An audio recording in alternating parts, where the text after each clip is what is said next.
Welcome back. In this video, I'm going to do an unboxing review of a new set of coilovers I plan to fit to this WRX of mine, which is a GC8 from 1999. The good team at Maxpeedingrods sent me these, and they have been redefining high performance auto parts for a while now, and they sell a whole heap of stuff, including cranks, conrods, turbochargers, and other parts. I'll put a link in the description.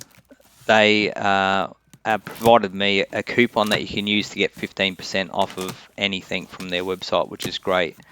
They've been really good in terms of shipping with me, and they do have a warehouse here in Australia, but they also have warehouses in the USA, Germany, France, and the UK. So that should suit many of you.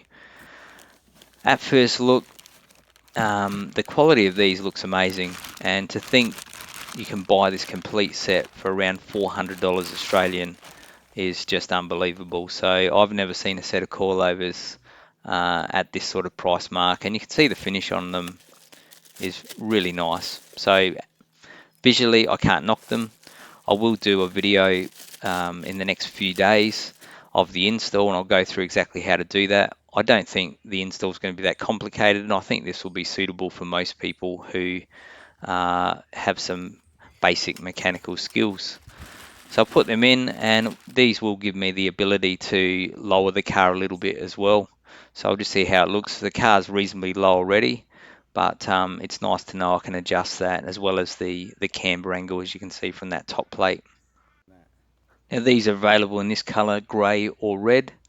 The springs are set to 10 kilograms per millimeter, or 560 pounds per inch, and the rears are 6 millimeters and 336 pounds per inch. So they should be a pretty firm ride, but I'll let you know how they go. Stay tuned.